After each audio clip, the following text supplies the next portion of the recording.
So, hello everyone. Good morning, good afternoon, and welcome. My name is Plamen, and I'm coming to you from Toronto, Canada. And currently is shortly before a.m. in the morning. Over the course of the next 20 minutes or so, I'm going to tell you a little bit about my approach to humanizing English language teaching, pedagogical approaches with ChatGPT. That are based on an autoethnographic study that I conducted in my practice, but mostly based on my reflections, my learning, and my experiences as an educator. The outline of this presentation is where we are currently, at least in my perspective, in terms of generative AI use in English language teaching. And then I'm going to move on talking a little bit about how I think we could humanize or rehumanize our approaches with Gen AI.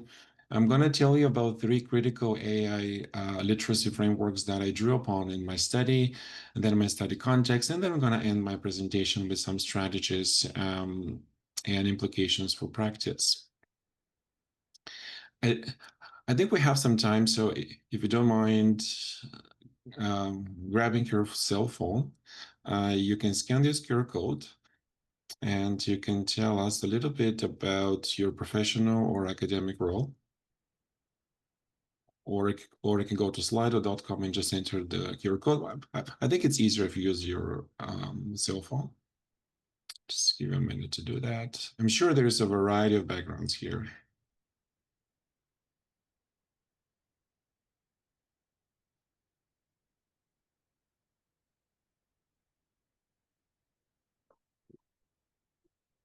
I hope it's working.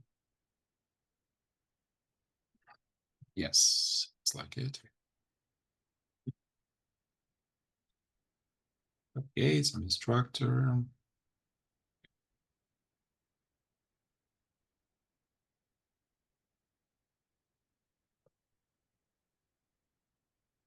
Lead trainer. Okay.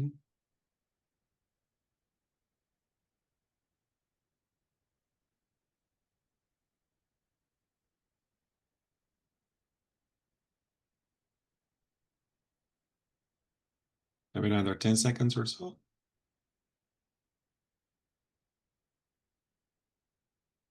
Teacher educator. Nice. Tenured full-time English as an, I'm not sure, ELA, maybe you can correct me in the chat. Teacher educator, English language acquisition.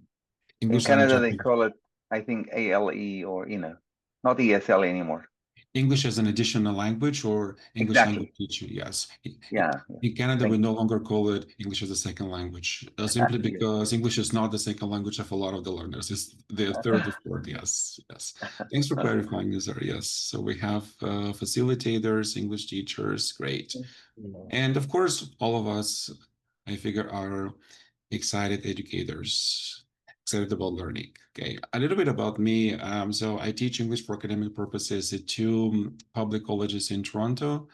I also lead the Scholarship of Teaching and Learning Community of Practice in English Language Teaching at George Brown. I completed my doctorate of education from the University of Sheffield back in August 2022, which was shortly before the birth and the launch of ChatGPT. In my research, I focused on the role of EAP teacher identity as pedagogy, also the role of emotions and how they could impact our teaching approaches. And then ChatGPT came to the scene and all of those mushrooming tools. So of course I became interested. So in the past 2 years or so, I've been actively involved in learning about, but also trying to understand and critically evaluate what those tools can do for our teaching practices and how they can support our student learning more importantly.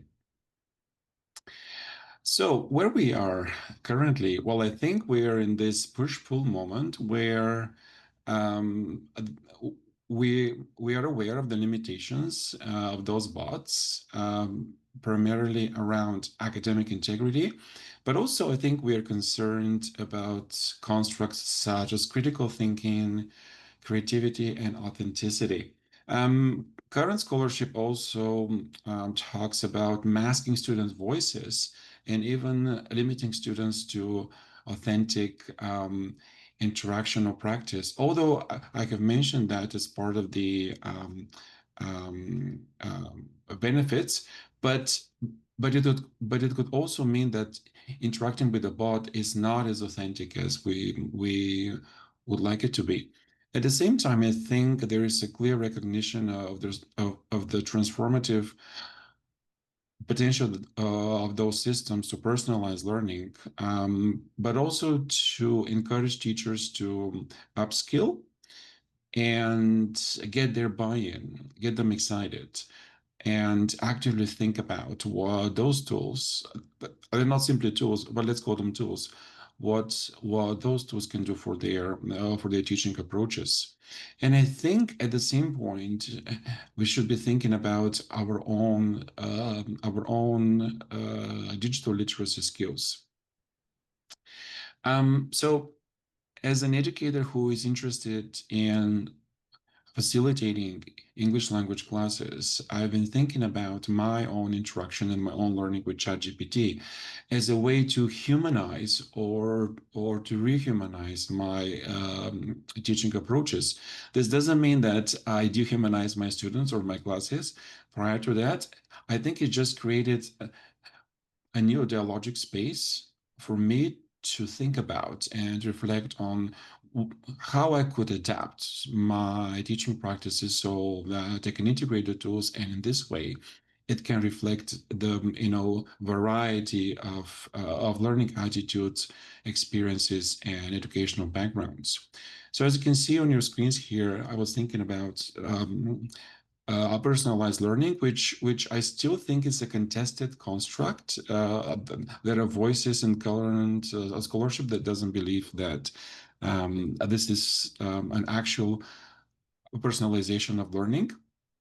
And as I said, there is also some contention around what we mean by authenticity and what we mean by authentic interaction with the chatbots. In my own practice, I've been very interested in equipping the learners with skill sets that they can transfer outside of my classes. I've been very interested in helping them develop their learner autonomy and their agency. All of my students are adult learners, so they already come to my class with their attitudes and with their experiences. So I openly talk about how I think we should use those tools, but I also give them the option to opt out. Now, not everybody is as excited as me to use those tools. So I think it's very important for equity purposes to allow your students to opt out if they're not feeling comfortable using the tools. And here I would like to pause for a moment and ask you to think about your learners' attitudes in terms of generative AI in your classes. So if you don't mind grabbing your phone again, it is the same Slido. You can use one word or a couple of words. That's all right. But if you don't mind telling me how you would describe your learners' attitudes to generative AI used in your classes, maybe using adjectives, anything really. I'll be curious to see.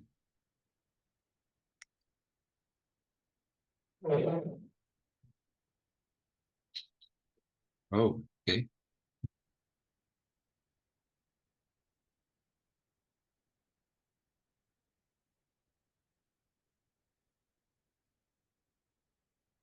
Okay. Excited, but also excited to cheat. Excited. Okay, interesting.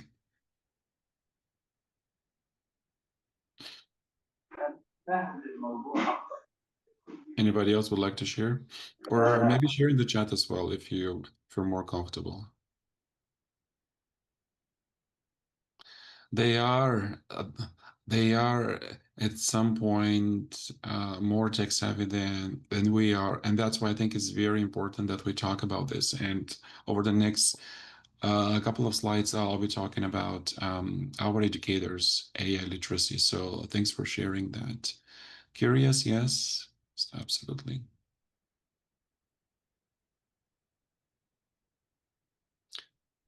I'd just like to give you maybe 10 more seconds. I think this is important to stop and reflect on your experiences and your impressions, really, your perceptions of where your students are in terms of their attitudes. Okay. Certainly they're helpful, yes. So they are tools when they're channeled. Model is not working here. Oh, it's working. Okay, great. Thanks for sharing. Okay. All right. So as I said, critical AA literacy is an important construct in current scholarship, and I've been tinkering with this idea. So this book is wonderful, by the way, by Joshua Pies, Rachel Toncelli, and Ilka Koska. So they define critical AI literacy as the ability to understand, evaluate, and ethically use artificial intelligence, recognizing its capabilities, limitations, and societal impacts, particularly in the context of education and daily life. So I think it's quite a useful way of looking at this essential construct. Um, Another framework that I have utilized in my study and in my own work is Melanie Hibbert et al.'s AI literacy framework of Columbia University. As you can see here, it resembles Bloom's taxonomy. It has four different levels of complexities, starting from understanding the limitations and the affordances of the bots, how we use them and how we apply them ethically, but more importantly, analyzing in a critical way what is a practical use really of the output, and if this output is very helpful, and if we should engage in this interactive relationship with the output. I don't know about yourselves. I have started to create some bots with Mizu. I don't think that I'm that good at doing that, but I know that this is considered the top level of our literacy. So I would encourage you maybe to try and create a chatbot and personalize it or maybe customize it either within ChatGPT or in Mizu. Another useful framework is UNESCO's AA competency framework for teachers. So as you can see on your screens, there are 5 different aspects or levels of complexity. In my own practice, I've been focused on AI enhanced pedagogical approaches. But also, I started to look at my own teacher development through the lenses of critical AI literacy. So now I look at my own development as an educator as part and parcel and inseparable from my own development of the critical AI literacy skills. So just a couple of words only on this slide about the study that I conducted. I'm an autoethnographic researcher, so I like to position myself reflexively as the subject and object of a research. So I like to take an introspective look and take an inward gaze into who I am as an educator and why I'm doing what I'm doing. So I conducted a 3-semester study at 2 community colleges in Toronto, Canada.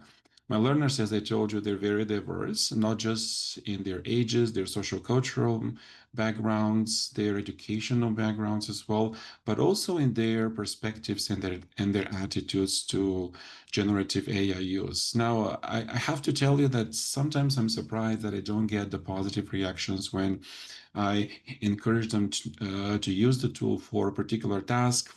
In the in-person class, they give me the look, we are in an in-person class, you're a human educator, why are you sending us to ChatGPT, right? So there is still this kind of resistance. Um, and here, I would also invite you to pause for a moment and think about who are your learners? What are their attitudes to the integration of those tools, and where is the intersection of your pedagogical reasoning with your learners' needs and their attitudes to those technologies. So I am towards the end of my talk here, but I can slow down maybe and elaborate on some of the aspects. So I've titled my talk as Humanizing English Language Teaching through the lenses of critical AI literacy. And as I said, I've been dabbling with this construct of what does it mean to humanize? What does it mean to rehumanize? And does this mean that we needed generative AI tools to be reminded as educators that our learners are humans, that our learners have unique needs? I don't think we needed those tools, but um, when we integrate them, I think it creates a new discursive space for us to think, okay, how can I make my learning even more, my teaching even more personalized and differentiated? So I've looked at three different aspects or three different levels of complexities in terms of the human Gen AI interaction. And then I looked at how I could engage my learners as active collaborators in the process. And then, of course, issues around ethics, access, and accessibility is of primary importance. So, the three directional lens here. First, there is the interaction between me and the chatbot. So ChatGPT has been my critical friend, my reflective partner for the past 2 years. I don't know in your context, but in my context, I don't often get the opportunity to sit and talk and share with other teachers. I don't always have this opportunity to reflect and verbalize, but ChatGPT is always there. It has helped me to identify maybe or to forefront certain aspects of my approaches to English for academic purposes classes. I think it has helped me to advance my reflective thinking, but also it has helped me to deepen my cognitive engagement with all of the pedagogical approaches and the theories that I drew upon to facilitate my classes. At the same time, I was careful about finding pedagogical reasoning to encourage my students to use the bots.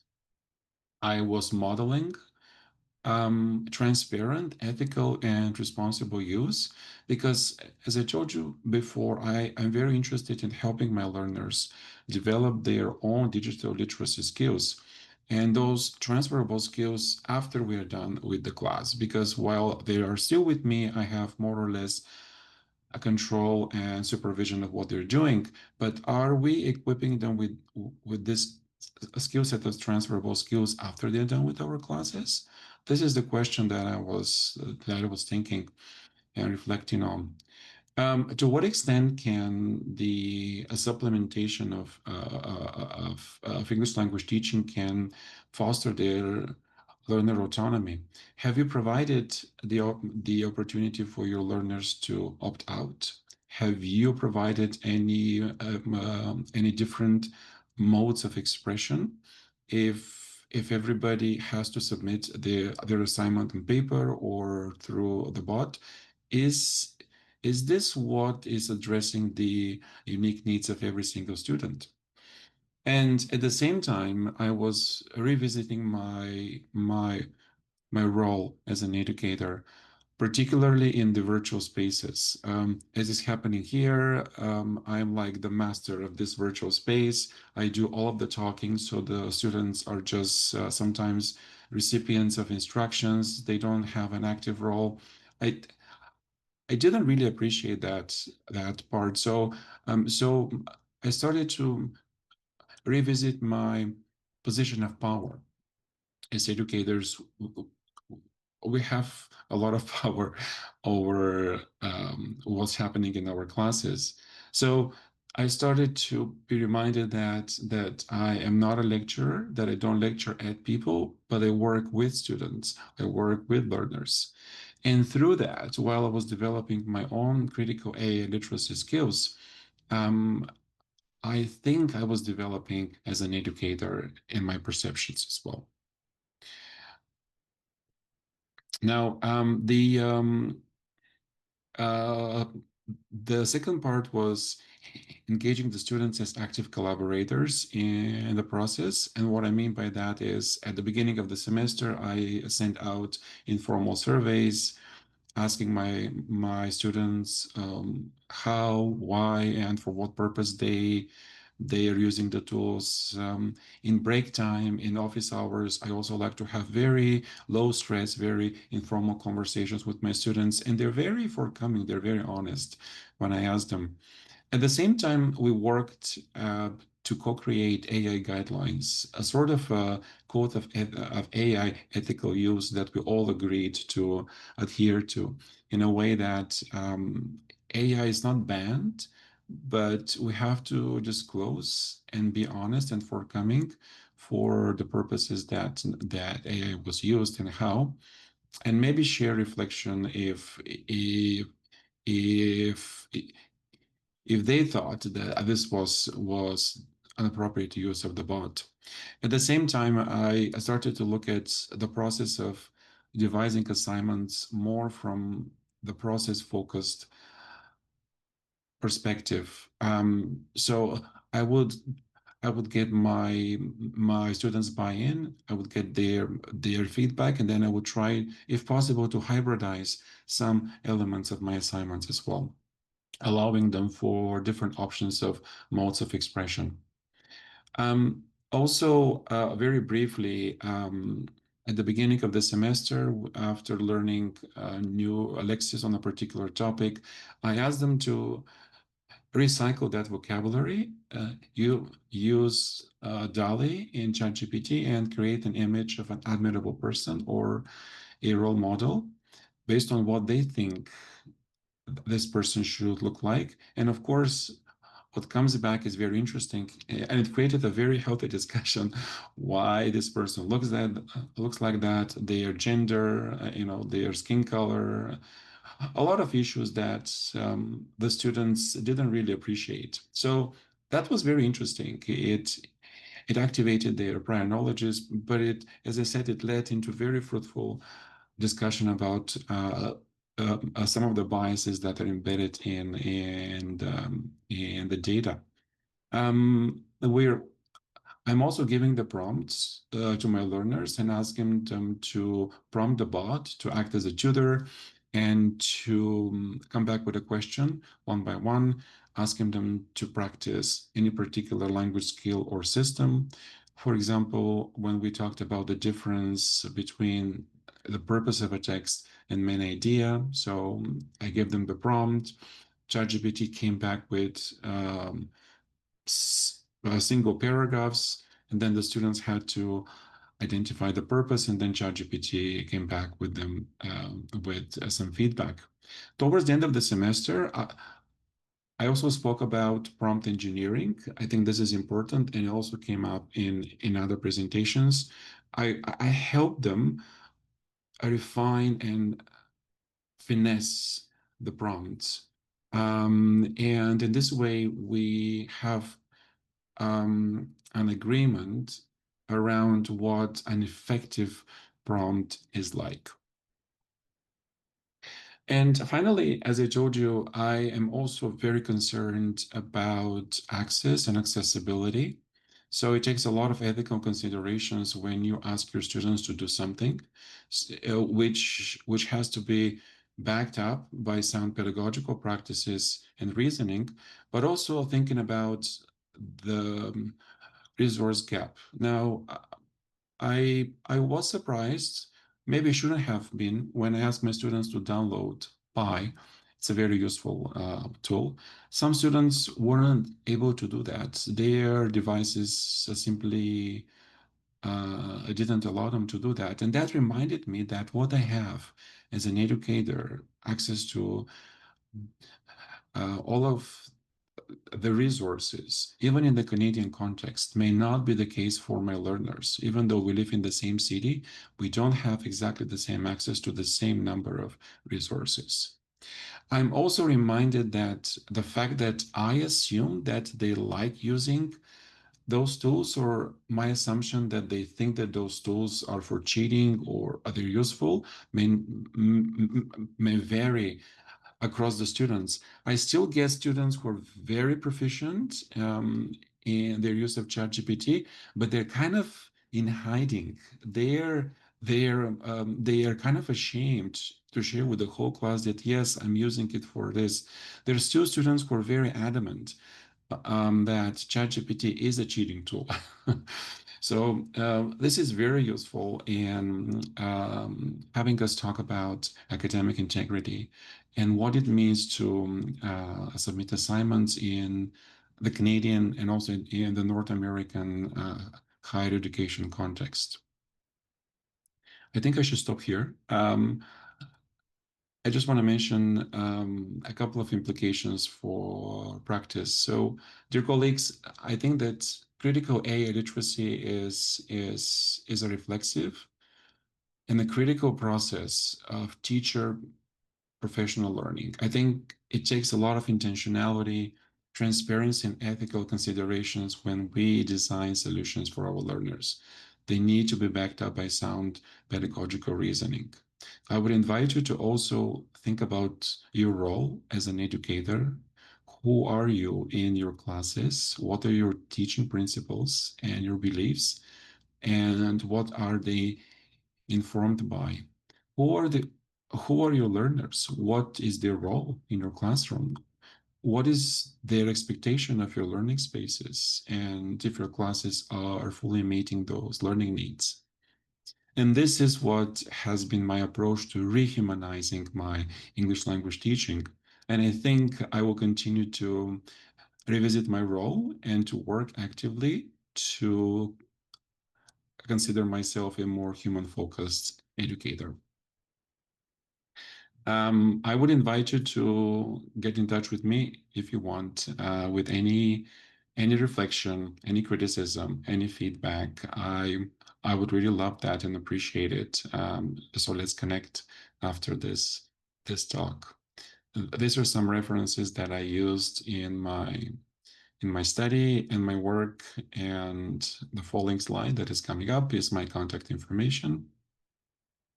I am on LinkedIn, of course. You can drop me an email, and thank you so much for your participation and for your attention. Thank you. Are there any questions for Plamen?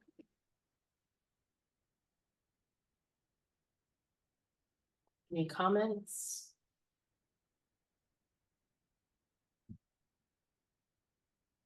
I just wanted to ask Fayez, are you there?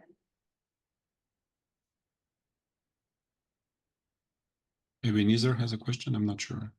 Oh, Nazar has a question? Sure. Go Yeah, ahead. it is. Please. Thank you, Paulman. It's not a question. It's just a comment. Sure. You reminded me of two apps I'm using, the Miso and the PI. The Pi. Yeah, I work about 40 miles from my house, so when I drive, I talk to PI. I'm by myself in the car, so I have a conversation with the PI. Pi is a really interesting tool. very. The Miso is amazing too, and my students are using it. I share the QR code with them and the link, so they communicate with the tool. So it's really beautiful. Yeah. So I just wanted to echo what you were referring to, these two tools. Yeah, they're beautiful. Thanks so much for sharing. Pi or PI is actually the first emotionally intelligent tool. That's how it's been advertised by the creators. It can act as a digital companion. I get a lot of questions from my students. How can I improve my speaking? How can I improve my pronunciation? I need more speaking practice. So Pi is very good for that. Mizu is also amazing. I think it's a little bit slow, but you can either search for bots that are already created, and then you can just share the link with your learners, or you can create your own bot. You can upload the rubrics, and then you can train the bot on a particular language system. I think it's very, very useful. Thanks for sharing. Yeah. Yeah. Thank you.